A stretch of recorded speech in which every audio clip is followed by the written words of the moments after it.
Strange humanoid caught on camera. This mysterious photograph that surfaced online has drawn widespread attention due to the unusual humanoid figure captured within it. Shared originally through social media, the image appears to have been taken in a park during the evening hours, illuminated by a bright full moon. The scene shows a quiet, tree-lined space, peaceful at first glance, yet dominated by the presence of a small, upright figure moving across the grass with surprising clarity. Very little is known about the origin of the photograph. The individual who captured the image stated that they were casually taking nighttime photographs in the park, an activity that already sets the stage for something out of the ordinary. The image was reportedly reviewed only after the photographs were taken, at which point the humanoid figure became apparent. No one present at the time recalls seeing the figure directly, suggesting it may have been moving quickly or blending into the environment with remarkable effectiveness. The humanoid itself is difficult to classify.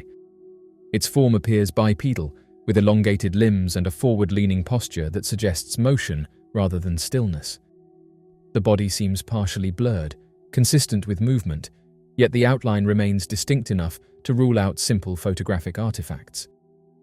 Observers estimate the creature's height to be somewhere between 3 and 4 feet, with a weight near 50 pounds, though these figures remain approximate due to the lack of reference points. One of the most striking aspects of the humanoid is its texture. The surface of its body appears rough and uneven, resembling bark rather than skin.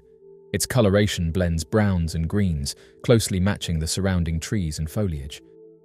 What appears to be hair looks more like clusters of leaves or natural growth rather than anything mammalian. This organic appearance has led many to believe the humanoid is closely connected to the natural environment, possibly adapted to move unnoticed through wooded areas. Despite its small stature, the humanoid gives the impression of purpose. Its posture suggests forward momentum, as though it was traveling across the park rather than wandering aimlessly. The positioning of its limbs indicates balance and coordination, traits associated with intelligent movement. There is no sign of distress or surprise in its body language, which adds to the sense that it was aware of its surroundings, even if it remained unseen by the photographer. Throughout history, mythology has described beings connected to forests and wild places, often depicted as guardians or watchers rather than aggressors. While such beings are usually portrayed as much smaller, the humanoid in this image appears larger and more physically grounded, bridging the gap between legend and physical presence. The photograph challenges long-held assumptions about what may exist beyond human awareness. Taken as a genuine encounter, the image serves as a reminder that even familiar spaces can harbor the unknown. Parks, forests, and green spaces often feel safe and predictable, yet the photograph suggests that something else may be moving quietly through them, especially during the stillness of night. The humanoid captured in the image stands as a silent figure, caught briefly in moonlight, offering a rare glimpse into a world that remains largely unseen. Mysterious apparition. This mysterious photograph taken in November 2015 at Hinsdale House has become one of the most unsettling images associated with the property. The image was captured casually, without any intention of documenting paranormal activity.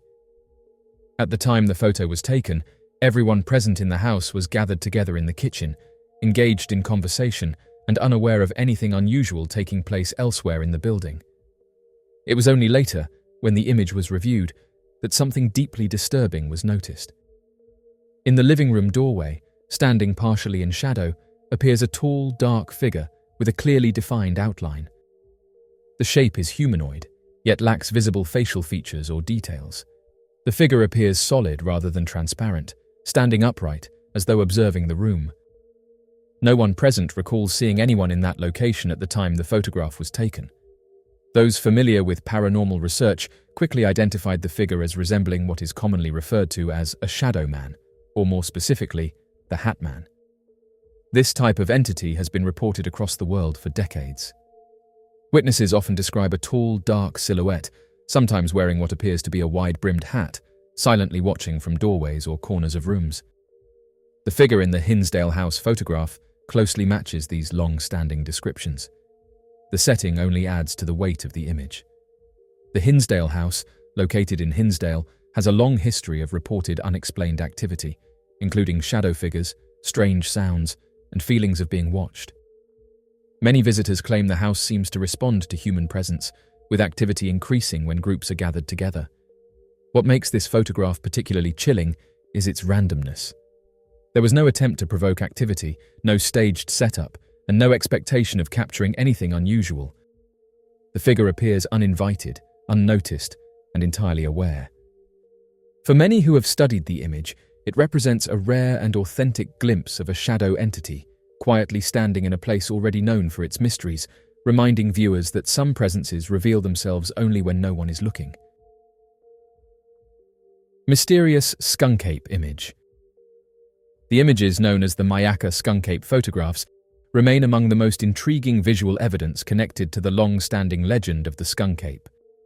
These photographs were reportedly taken in Sarasota County, Florida, and first came to public attention on the 29th of December, 2000. They were mailed anonymously to the local sheriff's department by a woman who believed she had encountered something extraordinary in her backyard. According to her account, the woman initially assumed the creature was an escaped orangutan. It appeared late at night, startled by the flash of her camera, and froze briefly among the surrounding foliage. Over the course of 3 consecutive nights, the creature returned, each time lingering near her porch and taking apples she had left outside. She described it as extremely large, covered in dark, shaggy hair, and possessing an overwhelming odor that lingered long after it vanished back into the trees. Alongside the smell, she reported hearing deep, rhythmic whoomp-like sounds that she could feel as much as hear. The woman expressed serious concern for the safety of her grandchildren, who frequently visited her home. She also feared that the creature, due to its size and apparent lack of fear, might wander onto a nearby highway and cause a serious accident. Acting on the advice of a friend who previously worked in animal control, she chose to alert law enforcement rather than confront the situation herself. Her decision to remain anonymous only added to the mystery surrounding the photographs. The skunk ape legend itself predates these images by decades. Sightings in Florida have been reported since the early 20th century, often describing a creature similar to Bigfoot but adapted to swampy, subtropical environments. Unlike its northern counterpart, this creature is said to be slightly smaller, more agile, and strongly associated with marshlands, palmetto thickets, and remote wetlands. Eyewitness reports consistently describe the creature as standing between 6 and 8 feet tall, with long arms, broad shoulders, and dense, dark fur that often appears matted or dirty. Some researchers believe this appearance may result from the creature coating itself in mud, a survival tactic that could help regulate temperature, deter insects, and mask scent in humid environments. This behavior would also explain why many sightings describe the creature as foul-smelling and unkempt. Supporters of the skunk ape theory argue that the figure in the Mayaka photographs does not resemble a bear, which is often cited as a convenient explanation. The visible limb proportions, apparent facial structure, and upright posture seen among the palm fronds appear inconsistent with known wildlife in the region. The creature's eyeshine, body mass, and positioning suggest awareness and intent rather than random animal movement. Taken together, the photographs and the accompanying account continue to fuel belief that the skunk ape may represent a real undiscovered species. Mysterious trail camera image. This trail camera image, showing what many believe to be a ghostly child apparition, has become one of the more unsettling examples of unexplained phenomena captured by modern technology. Trail cameras are designed for wildlife observation, not for documenting anything beyond the natural world, which is precisely why this image has drawn so much attention. Placed in a remote woodland area, the camera was intended to monitor nocturnal animals moving through the forest under cover of darkness. On the night in question, the camera was operating normally, capturing familiar images of deer and other wildlife. Then, at approximately 4 in the morning on the 22nd of August, 2013, the motion sensor was triggered once again. What appeared in the resulting image was something entirely unexpected. Alongside a deer stands a faint, translucent humanoid figure resembling a young child. The figure appears upright and still, its shape clearly distinct from the surrounding vegetation and unlike any known animal. What has troubled many observers is the apparent proximity between the deer and the figure. Deer are widely known to be alert and easily startled, often fleeing at the slightest unfamiliar sound or movement. Yet in this image, the animal appears calm, standing mere feet away from the apparition. Many believe this detail alone suggests the figure was not a physical human presence, as approaching a deer so closely without causing it to flee would be extremely difficult, especially at night. The apparition itself appears partially transparent, with softened edges and a pale glow that contrasts sharply with the solid form of the deer. Its proportions are humanoid, small in stature, and consistent with the shape of a child. There are no visible facial details, yet the outline is clear enough to suggest posture and intent. The figure does not appear to be moving, giving the impression of a lingering presence rather than a fleeting anomaly. As the image circulated, it quickly drew the attention of paranormal researchers and enthusiasts. Technical examinations focused on the camera's settings, infrared lighting, and environmental conditions. No evidence of image manipulation or equipment malfunction was identified. The metadata aligned with the camera's standard operation, and the surrounding frames showed nothing unusual that could explain the figure as a distortion or reflection. Adding to the mystery, individuals familiar with the woodland area reported a long history of unexplained experiences. Some described feelings of being watched, sudden temperature changes, or unexplained sounds during nighttime hours. These accounts, while anecdotal, strengthened the belief that the area may hold residual energy from past events. For those who accept the image as genuine, it serves as a powerful reminder that the boundary between the physical world and unseen realms may be thinner than commonly believed. Mysterious apparition caught on camera. This mysterious photograph has drawn intense attention due to the strange figure captured at its center. According to the owner, the image was taken many years ago inside a building known for its long and storied history. At the moment the photograph was captured, only 2 adults were present in the room. The small figure that appears in the image was not physically there, making its presence all the more unsettling. The owner has stated firmly that the photograph is authentic and unaltered, emphasizing that what appears in the image was completely unexpected. The figure itself resembles a young girl, standing upright and facing the camera. Her form is pale and luminous, almost glowing, with softened edges that give her an unreal mist-like quality. Her facial features appear faint but recognizable, with dark eye shapes and a small mouth that seems frozen in a neutral expression. The way the light interacts with her body makes her appear partially translucent, as though she exists somewhere between the physical world and something else entirely. What makes the image particularly disturbing is the clarity of the figure when compared to the surroundings. The furniture, walls, and doorway appear solid and grounded, while the girl seems detached from the environment, as if she does not fully belong to the space. Her posture is calm and still, conveying neither fear nor movement, which many interpret as a sign of a lingering presence rather than a fleeting shadow or light anomaly. Those who have examined the image closely often describe it as a classic example of a paranormal manifestation. The absence of any child in the room at the time, combined with the building's deep history, strengthens the belief that the photograph captured something unseen by the human eye in that moment. Rather than appearing threatening, the figure seems quietly observant, adding an emotional weight to the image that lingers long after it is viewed. The mystery of Eric Robinson. In the sprawling outskirts of Melbourne, Australia, Eric Robinson and his girlfriend Marilyn Coulsett lived contrasting lives. While Marilyn Coulsett dedicated her days to the education of young minds, working as the principal of the Valkstone Primary School, located in East Bentley, Eric embraced a life of exploration and adventure and would often go on long trips out in the middle of nowhere, often leaving behind a worried girlfriend. Despite Marilyn's worries, Eric Robinson was an incredibly experienced outdoorsman and hiker. Holding years of experience traversing numerous trails throughout his home country, as well as mastering some of the most difficult trails across New Zealand, Scotland, California, and Utah, Eric Robinson was no stranger to national parks and month-long trips. With an unyielding passion for the great outdoors, Eric meticulously planned each and every one of his outdoor excursions, immersing himself in extensive research about each region he ventured into. However, despite his expertise and careful preparations, Eric's disappearance on the Highline Trail in the Winters Wilderness, Utah, remains a perplexing mystery and is a telling sign of the strange nature of the Winters Mountains and their unexplainable cluster of missing persons reports.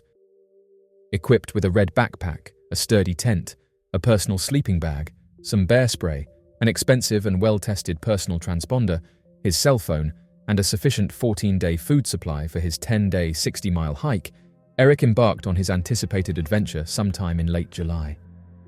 According to Eric's girlfriend, Marilyn would last see Eric Robinson when she dropped him off at the Melbourne airport and said her goodbyes as he began his trip to the United States. According to close friends of Eric, he was picked up after arriving at Salt Lake City Airport and would stay his first night at his friend's house and enjoy an afternoon and evening together.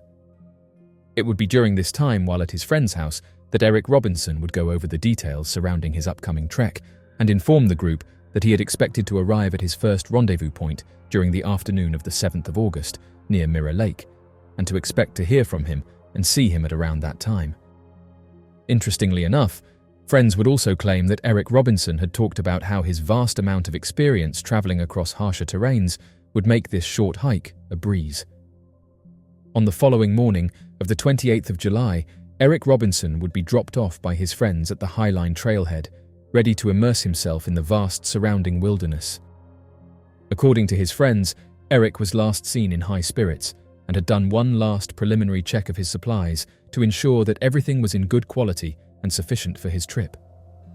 It would be on the 2nd of August that Eric Robinson would last be seen before being reported missing. According to investigators, it would be sometime in the afternoon that a troop of Boy Scouts and their scout leaders would happen to coincidentally cross paths with Eric Robinson while the group was near the Yellowstone Creek drainage area, a few miles away from the Highline Trail that Eric had supposedly originally been scheduled to use. The leaders would later tell investigators that, at the time of the sighting, Eric Robinson appeared to have had an upbeat demeanor and was in excellent physical condition, telling the troop about his plans to use the Highline Trail to his advantage. After hearing Eric's claim that he planned to stay on the Highline Trail, though the troop was nowhere near the trail, the troop's leader decided to pull out their maps and make some comparisons. After about an hour, Eric Robinson was reoriented and redirected back to the correct trail after realizing that he had been off of the trail for a little over an hour. It would be during this time, in the late afternoon, that Eric Robinson would bid the group farewell and walk in the direction designated by the troop leader in the right direction. As the appointed day of Eric's expected arrival at Mirror Lake on the 7th of August came and went without any sign of the experienced outdoorsman, his close friends grew increasingly concerned and believed that something terrible may have happened to Eric, as it was unlike him completely to not stick rigidly to his trail itinerary. Fearing the worst, the group of friends contacted the United States Forest Service and the local Duchesne County Sheriff's Department to help organize a search and rescue effort for their missing friend. Local newspapers would claim that an experienced sheriff by the name of Travis Mitchell was assigned to the case and would organize the search and rescue operation, getting volunteers and trained men in the areas along the Highline Trail within the hour of being contacted. The search efforts involved a comprehensive array of resources, including helicopters, equestrians, all-terrain vehicles, a team of experienced bloodhounds, and local campers and hikers who decided to volunteer. Sheriff Mitchell also contacted Marilyn, who attested to Eric's excellent health and unwavering passion for hiking and exploration, and gathered all of the information he needed about Eric's expected travels and itinerary. Eric's extensive preparations, including carrying extra supplies for unforeseen circumstances, showcased his competence and dedication to safety and helped put the search and rescue volunteers at ease, allowing them to do a more thorough examination of each gridded area before moving on to the next. Unfortunately for investigators, despite 15 days of relentless searching, the rescue teams found no trace of Eric Robinson. Based on the Boy Scouts' sighting on August 2nd, the search area was somewhat confined, yet their efforts yielded no breakthroughs. Recognizing that the search operations were nearing their conclusion, Marilyn made the difficult decision to travel to Utah. As the 22nd of August marked the official termination date of all search operations, Marilyn valiantly continued her quest to find Eric by distributing posters and photographs at various trailheads throughout the area. Regrettably, all endeavors to locate Eric proved fruitless, and the equipment he carried has never been found. Oddly enough, Eric's tragic hike and disappearance was reported just 1 mile west of Cuberant Lake, the same location where 12-year-old Garrett Bardsley had vanished without a trace back on the 20th of August in 2004, leaving behind an enduring mystery.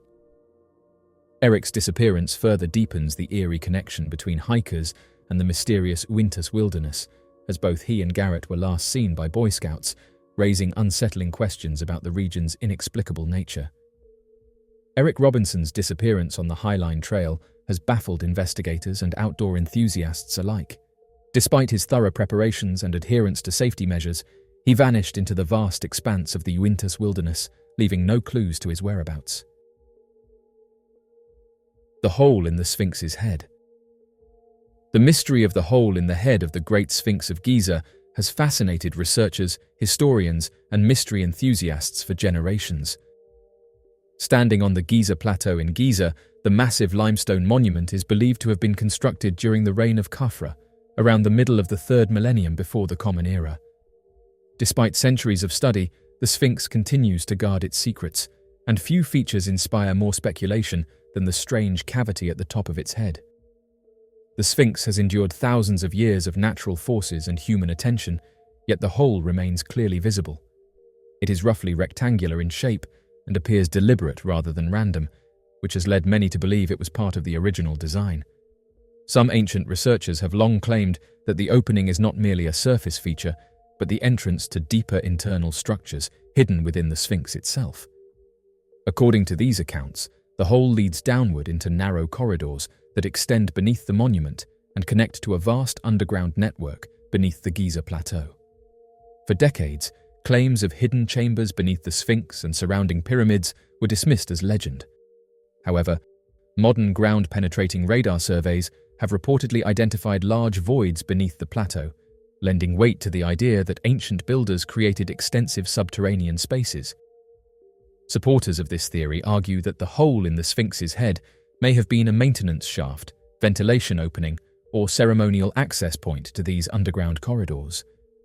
The possibility of a concealed labyrinth beneath one of the most famous monuments on Earth continues to fuel intense debate. Another enduring theory suggests that the hole once held a sacred object. Some believe it may have served as a receptacle for a powerful relic, such as a crystal or gemstone, used in ritual practices or symbolic ceremonies. Similar cavities have been identified in other ancient Egyptian structures, including the Pyramid of Khafra and sections of the Temple of Karnak. These parallels suggest a shared architectural or spiritual purpose, reinforcing the idea that the Sphinx's hole was intentionally created rather than accidentally formed. Astronomical interpretations offer another compelling explanation. The Sphinx is famously associated with celestial symbolism, particularly its alignment with the constellation Leo. Some researchers believe the hole in the head may have been part of an astronomical observation system precisely positioned to align with key stars during the summer solstice. Such alignments could have been used to mark seasonal changes, agricultural cycles, or significant ceremonial dates. If true, the hole would represent not damage or decay, but advanced knowledge of the heavens embedded into stone.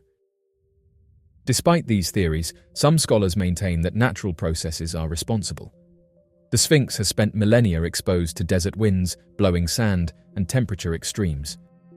Over time, erosion can produce surprisingly geometric shapes in limestone. From this perspective, the hole may simply be the result of gradual wear, later altered by restoration efforts or ancient repairs. Even so, the regularity of the opening continues to challenge purely natural explanations. What makes the mystery so enduring is the absence of a definitive conclusion. No excavation has fully explored the interior beneath the hole, and access remains heavily restricted. As a result, speculation continues, blending archaeology, astronomy, and ancient tradition. The mysterious disappearance of Alexander Kru. On July 17, 2020, Alexander Kru, a 33-year-old individual, went missing in Milwaukee, Wisconsin. The circumstances surrounding his disappearance revolve around his connection with a woman he met online and his intentions to meet her in Mexico. Since then, there has been no trace of him. Alexander Michael Kru, born on January 15, 1987, hails from Illinois, but predominantly grew up in the vibrant city of Milwaukee, Wisconsin during his formative years. Throughout his journey, he has assumed the esteemed role of a proud father. Kruk, hailing from the charming city of Waukesha, Wisconsin, received his education at Waukesha South High School, where he delved into his passion for athletics. Demonstrating remarkable talent, Kruk showcased his excellence as an athlete, particularly in the game of baseball. Kruk's life took a turn for the worse during his high school years when he started associating himself with the wrong group of people. Unfortunately, he succumbed to the depths of drug addiction, which became a significant obstacle in his life. Concerned about his well-being, his family made efforts to get him the help he needed by sending him to a rehabilitation center. Following his graduation, Kruk pursued higher education at the University of Wisconsin and Milwaukee Area Technical College, focusing on the field of CNC programming. Additionally, he gained practical experience as a welder subsequent to completing his college education. During the period when he went missing, Kruk was residing with some acquaintances in a residential area located on West Finn Place in Milwaukee, Wisconsin. It is worth mentioning that he was quite active on various social media platforms, frequently sharing updates and maintaining regular communication with his family members. This suggests that he had a strong online presence and was actively engaged in staying connected with his loved ones. On the 17th of July, 2020, there was a sighting of Alexander Kru near West Finn Place in Milwaukee, Wisconsin. At that time, he was reportedly seen in that specific area. Kruk's final interaction with his family occurred through a telephone conversation on August 6, 2020. This communication marked their most recent connection before the present moment. Following his unavailability, his family proceeded to file a report of a missing person with the Milwaukee Police Department, concerned about his whereabouts and unable to establish any communication with him. Alexander Kru was beset by mental health challenges, and his family holds the belief that his psychological well-being was deteriorating during the period when he went missing. Kruk's acquaintances have shared that he allegedly formed a connection with an individual through an online platform prior to his vanishing. It was revealed that they engaged in conversations about potentially embarking on a journey to Texas, followed by a subsequent visit to Mexico in order to meet this woman in person. Despite the urging of his friends to reconsider, there is no concrete evidence validating that Kru ever arrived at either of these destinations, raising doubts about the fruition of his travel plans. According to Kru's acquaintances, he mentioned his intention to travel to California via a Greyhound bus, hinting at the prospect of a lucrative opportunity. However, there is a lack of evidence to substantiate the claim that he actually departed from Wisconsin. Kru, prior to his mysterious disappearance, was devoid of both financial resources and the means for international travel, such as a passport or any form of transportation. It is worth noting that he did not possess a car and predominantly relied on alternative methods of mobility, such as walking, utilizing public transportation, or seeking assistance from fellow individuals for commutation purposes. According to a family member of Kru, in July 2020, there was a sighting of him in the company of a Hispanic woman, although her identity remains unknown. It was reported that during that time, she was driving either a maroon Nissan Murano or a white Nissan sedan. This information showcases the potential connection between Kru and the Hispanic woman, raising questions about their relationship and the circumstances surrounding their encounter.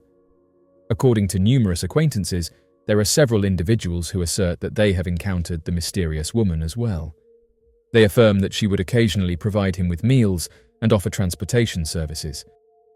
After a thorough investigation, law enforcement officials have determined that there is no indication of any criminal activity involved in the mysterious vanishing of Alexander Kru. The exact circumstances surrounding Alexander's disappearance continue to elude the authorities, leaving his case classified as a missing person. The strange case of Francis Levy's handprint. The mystery of Francis Levy and the unremovable handprint remains one of the most haunting legends in the history of the Chicago Fire Department. It is a story rooted in tragedy, foresight, and an unexplained physical mark that lingered for decades, quietly unsettling all who encountered it. On the 18th of April, 1924, Francis Levy was carrying out routine cleanup and maintenance duties at his fire station in Chicago. Colleagues quickly noticed that his demeanor was unusually subdued. While washing a window inside the station, Levy spoke openly about a strange and overwhelming feeling that he would not survive the day. His words were not spoken lightly, and those present would later remember the moment with deep unease. As he leaned against the window pane, he paused, as though weighed down by a sense of inevitability. Later that evening, an off-duty street conductor noticed flames rising from Curran's Hall, a 4-story building only a few blocks away. He immediately activated a fire alarm, prompting a rapid response from the fire department. Francis Levy, assigned as a pipeman with Engine 107, was among those who answered the call. The crews arrived shortly after 7 in the evening and began working to contain the rapidly spreading fire. Teams advanced inside the structure, while others operated from ladders outside, attempting to reach the upper floors. In those days, breathing equipment was not available, so firefighters rotated in and out, rushing to windows for air before returning to the smoke-filled interior. As the effort continued, several onlookers noted strange behavior from the flames, which appeared to move downward along the stairs as though fueled by a flowing substance, despite no such material being expected in the building. Approximately 30 minutes into the response, the weakened structure gave way. The ceiling collapsed without warning, trapping firefighters inside, while outer walls fell outward, overwhelming the crews stationed on ladders. In the chaos, 9 firefighters, including Francis Levy, were lost, and 20 others were seriously injured. A civilian named William Bear also perished while attempting to assist those trapped within the wreckage. The scale of the loss deeply affected the city and the department. Funeral services for the fallen firefighters were held between the 21st and 23rd of April. 6 members from Truck 12, 2 from Engine 5, and 1 from Engine 107 were honoured. In the aftermath, investigators determined that the fire had been deliberately set by occupants of a sporting goods and novelty business located on the 2nd floor. The use of wood alcohol explained the unnatural behaviour of the flames.